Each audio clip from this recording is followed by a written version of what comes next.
Kan inte du börja med att berätta om din forskning och vad du vill ha sagt med det?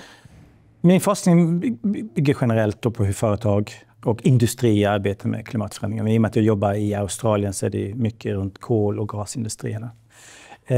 Så vi började vår forskningsbana mycket på att titta på hur de arbetar med klimatförändringen internt. Effektiviseringar och återbruk och hållbarhet inom företagen och inom industrin. Men sen med en viss frustration så märkte man att det inte händer så mycket. Och då blir det, okej, varför händer det inte så mycket när det gäller klimatförändringen? Så det diskuteras mycket, det pratas mycket, men det händer faktiskt inte så mycket praktiskt. Och vi ser fortfarande att koldioxidutsläppen ökar. Så det är någonting så här som vi ser, alla företag är väldigt busy med det här, men det händer fortfarande inte så mycket. Och det är därför vi då börjat inrikta oss titta mer politiskt på hur de företagen arbetar gentemot politiker i den politiska sfären. Så hur de försöker påverka politiska beslut genom att lobbying eller också vi ser mycket revolving door som tittar på i Australien så nästan alla energiministrar börjar sedan arbeta i någon styrelse för kol- eller gasföretag. Så det finns en politisk koppling där mellan företag och politiker som är väldigt tydlig. Men också hur de arbetar i den publika sfären, försöker påverka medborgarnas sätt och synsätt. Så de får opinioner med sig genom att skriva artiklar eller uppslag som ser ut som artiklar, men det är industrin som ligger bakom och gömmer sig bakom artiklarna. Mm. Är det här på något sätt det vi ser ett exempel på när EU på vissa sätt luckrar upp ESG-krav, till exempel man flyttar fram utsläppsmålen för tunga lastbilar till exempel som har larmat mycket. Man gör det också liksom lättare för mindre bolag och minskar regelbördan för hållbarhetsrapportering till exempel. Är det ett exempel på det eller finns det faktiskt ett syfte med det också? Nej, det är klart att det nu kan man inte dra alla policies över en kant. Så givetvis om man flyttar fram någonting som gynnar en viss industri så brukar man kunna härleda den till en industris aktion i lobbying inom EU. Medan däremot göra regelverk enklare för småföretag tror inte nödvändigtvis ligger bakom en lobbygrupp. Småföretag generellt har inte lika stark röst inom lobbying. De har inte råd med samma resurser och har folk baserade i Bryssel eller i Stockholm. Hur vet man skillnaden då? Hur vet man när det är på riktigt? Ofta så finns det ju vissa fingerprint som man kan se, man kan följa vilka de har mött, när lobbyisterna var, vilka lobbyister som arbetar med vissa industrier. Och man ser när det är för exempel klimatdiskussioner, hur det blir en ganska upphaussad stämning runt de politikerna som tar beslut. Så det finns ju också lobbyregister man kan följa och titta när man ser när de har träffats vad. Så det går ju att spåra vissa saker när det händer. Och generellt så är ju lobbyerna ser ju sina uppgifter som viktiga. De ger information till politiker snarare än att de påverkar politiker. Och hur viktigt är det dels att komma till rätta med det här och hur gör man det bäst? Ja, det finns ju två saker att komma till rätta med. En avdemokratisering av samhället. Så med avdemokratisering så menar jag att folk engagerar sig mindre och mindre i demokratin. Vi ser ofta i många västerländska länder över årtionden hur röstning minskar. Vi ser också hur demokratiska frågor förflyttas till expertpaneler. Ofta tunga expertpaneler. Vi ser också institutioner som inte folk har röstat för att ha många viktiga beslut. NATO, International Monetary Fund, World Bank. De här är institutioner som inte folk har röstat på. Så det finns också en skepsis mot demokratin. Så å ena sidan så behöver man då reglera för att se till att man har ett transparent system när man vet när det är lobbying och när det inte är lobbying. Man registrerar lobbying. Och så att man ser till att det finns en avkylningsperiod mellan politiker och företagsverksamhet. Men också, det är det ena sidan. Den andra sidan är också att det är viktigt att man se till att man fostrar demokratin så folk börjar engagera sig politiskt, engagera sig i samhällsfrågor. Så man tar del av den demokratiska debatten som inte är en passiv åhörare av demokratin. Och det är ju mycket så nu att man är åskådare av det här. Man känner att de här politikerna gör olika saker och man tittar på politiken lika mycket som man tittar på en fotbollsmatch. Och man ser också den här polariseringen. Jag håller inte på Manchester United, jag håller på Liverpool. Och istället för själv medverka. Men det finns ju ett behov av att elektrifiera industrin och i samhället. Och hur ser du att vad står på spel om företagen inte kommer igång? Problemet med elektrifieringen är ju kanske att den inte går särskilt snabbt. Och det spelar egentligen ingen roll om vi elektrifierar om fossila bränslen ger oss elen.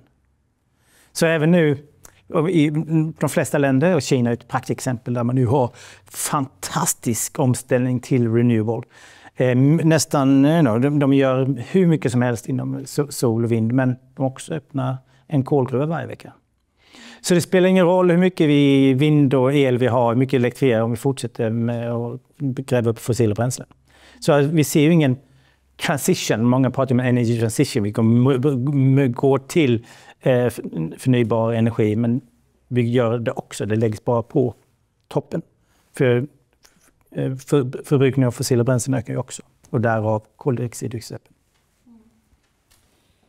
Som forskare då i hållbarhet, hur optimistisk är du om framtiden? Ja, det finns ju många olika sätt att prata om optimist, och det finns ju den här diskussionen vi har att se i debatten runt som klimatforskare. Ena sidan så är det där doom and gloom, och jag kanske är en av dem, så nej, det här kommer gå åt inte så bra.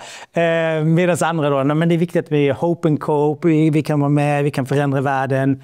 När man pratar om optimist tycker jag också att det är viktigt att tänka på det, att man ska vara optimistisk, man ska ha hopp, men samtidigt inte tro att det nödvändigtvis kommer bli bättre. Så när man normalt pratar om optimist och progress så tror man att när jag växte upp så trodde jag att jag skulle få det bättre än mina föräldrar. Och när mina föräldrar växte upp var de säkra på att de skulle få det bättre än sina föräldrar. Jag är inte lika säker på att mina barn, jag har ingen barn, men om jag hade haft barn skulle få det bättre än jag det. Vi går mot 2,5-3 graders extra värme och det kommer vara katastrofala följder av detta. Vad som krävs med hopp och optimism är då att man har, istället för att se det som att man nödvändigtvis kommer att få det bättre materiellt, så vad är det för andra saker man kan vara optimistisk mot? Vilka relationer man kan ha, hur man kan relatera till samhället. Vad är det vi kan vara optimistiska mot som inte bygger på att jag ska ha en ny t-shirt varje vecka?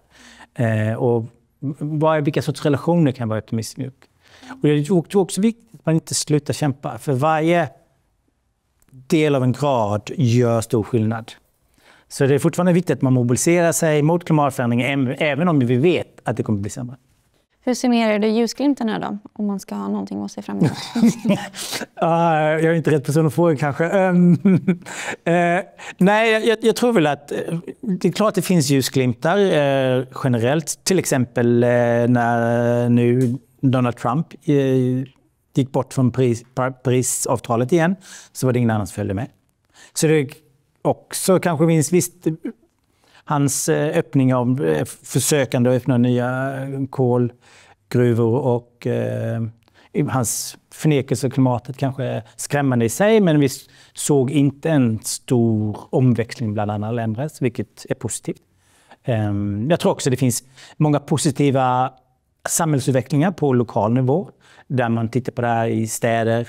Hur kan vi anpassa våra städer bättre till naturen? Hur kan vi i vår kommun elektrifiera eller skapa vår egen energi? Så för mig så kommer mycket av hoppet underifrån. Hur tror du att företagen kommer att påverkas och anpassa sig? Ja, det finns ju en viss skepticism mot företagens vilja att göra någonting. Så länge de kan maximera sin vinstfördelning så har de egentligen ingen anledning att agera så mycket. Det katastrofala företagen är om de hamnar i situationer där de kan ha tillgång till energi. Vi har också sett när supply chains bryter ihop, då har de ju problem. Fram till 95-2000-talet pratade man mycket om just in time, där företagen ville inte ha något stort lager som kostade mycket pengar, utan de ville att allting skulle komma precis när det skulle förbrukas. Och det går ju inte på samma sätt när man har så störningar i supply chain. Då blir det ju också att man får kanske tänka om hur man pratar om resilience mycket i företag, så att man ska kunna stå emot sådana störningar. Medan det är klart att företagen också kommer att vara otroligt lönsamma runt klimatförändringen. Vi vet att läkemedelsföretag redan nu har projekteringar runt om nya läkemedel där sjukdomar som bara fanns i vissa länder kommer spridas till andra länder. Då ser de ju en möjlighet där. Vi ser Depot i USA nu räknar med att kunna sälja mer airconditioning. Så att det är klart att det finns möjligheter i det här. Vi vet också stora ingenjörsfirmor som ska bygga vallar runt känsliga ställen. Så det är klart att företagen kommer se vinstmöjligheter där det finns. Och det blir inte mer att mena att företag är cyniska och inte tror på klimatförändringen. Det är väl, kulturen och diskursen runt företag är ju då att de ska fördriva vinst. Och så har det faktiskt inte alltid varit. Så en stor omställning, den går kanske inte lika fort som man hade räknat med? Jag ser ingen omställning. Nej. Så länge koldioxiden i utsläppen ökar, så länge vi förbryter ny kol och gas, så länge vi försöker hitta ny olja, Arktis smälter, det första vi gör är att försöka hitta olja under isen. Så länge vi gör detta så ser det inte att vi kan prata om omställning. Man kan prata om uppvaknandet och vi kan prata om att det finns nu fler olika energi. Men om vi tittar på energiförbrukningen, andelar av kärnkraft och vind och sol, den klubben av de 30 år tillbaka är ungefär samma procent av vår energiförbrukning som det är idag.